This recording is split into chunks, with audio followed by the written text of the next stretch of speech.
ଅଧଘଣ୍ଟା ପରେ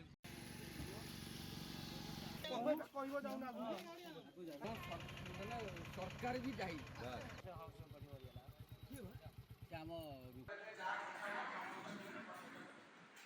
ଧାରଣ ଦିଆଯାଇଛି ଗତକାଲି ସେ ଇକ୍ୟୁଆଇସି ଯୋଉ ଚାଉଳ କାର୍ଡ କରିବାକୁ ଆସିଥିଲେ ଆସିବା ସମୟରେ ସେ ଜଣକ ବାଇକରେ ବସିଥିଲେ ସେ ଅତ୍ୟନ୍ତ ବୃଦ୍ଧ ଲୋକ ତାଙ୍କୁ ସେ ବାଇକ ବାଲା କହିଲେ ତ ମଝିରେ ବସ ସେ କହିଲେ ନାଇଁ ମୁଁ ଠିକରେ ପଛରେ ବସିବି ସରପଞ୍ଚ କହିଲେ ନାଇଁ ଆମେ ମନା କରିଛୁ ଯେ ବୃଦ୍ଧ ଆସିବେନି କିନ୍ତୁ କାଲି ଯେତେବେଳେ ଏ ବୃଦ୍ଧା ପଡି ସାରିଲା ପରେ ସେମାନେ ଗୋଟେ ଗ୍ରୁପରେ ବିଜେଡି ଗ୍ରୁପରେ ଲେଖିଲେ ଯେ ଆଉ କେହି ଆସିବେନି ଏଥର ଯାଇ ସମସ୍ତେ ଘରେ ଘରେ କରିବୁ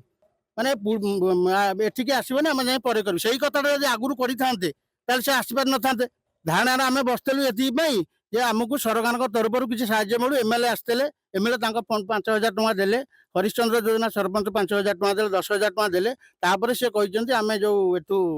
ରେଡକ୍ରସ ପକ୍ଷରୁ କିଛି ସାହାଯ୍ୟ କରିବାକୁ କହିଛନ୍ତି। କାଲି ଗୋଟେ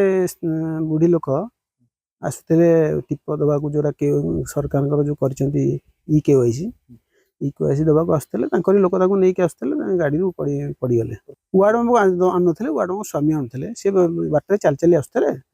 ବାଟରେ ଚାଲି ଚାଲି ଆସିଲା ବେଳେ ସିଏ ବୁଢୀ ଲୋକ ତାଙ୍କୁ କହିଲା ଯେ ପୁଅ ଟିକେ ମତେ ନେଇଯା ତା ସାଙ୍ଗରେ ବି ତା ବୁଢୀ ଲୋକ ସାଙ୍ଗରେ ବି ତା ପୁଅ ବୋଉ 2 ଜଣ ଆସୁଥିଲେ ଆମର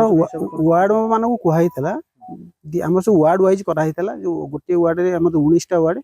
ଦିନକୁ ଗୋଟିଏ ଗୋଟିଏ ୱାର୍ଡ କରାହବ ବୋଲି ୱାର୍ଡ ମାନେ କରାହେଇଥିଲା ଯୋଉମାନେ ନଗଦି ନ ଆସିପାରିବେ ଯୋଉମାନେ ଘରେ ରୋଗୀ ନା କି ବେଡରେ ଅଛନ୍ତି ତାଙ୍କୁ ଯାଇ ତାଙ୍କ ଘରେ କରାହବ ବୋଲି ଆଙ୍କର କରାହେଇଥାନ୍ତା ଆମର ଯେତେବେଳେ ରୋଟେସନ ହେଇଥାନ୍ତା ସବୁ ପଞ୍ଚାୟତ ସରିଲା ପରେ ଆମର 11 ତାରିଖ ଭିତରେ ସରିଯାଉଥିଲା 25 ତାରିଖ ପର୍ଯ୍ୟନ୍ତ ଆମର ଥିଲା ଆମେ ତା ଭିତରେ ପୁଣି ଯାଇକି ବୁଲିକିରି କରିଥାନ୍ତୁ ସରପଞ୍ଚର କିଛି ଭୂମିକା ନାହିଁ ସରପଞ୍ଚ କେବଳ ପତ୍ର ବାହକ ଆମକୁ ଯେତେବେଳେ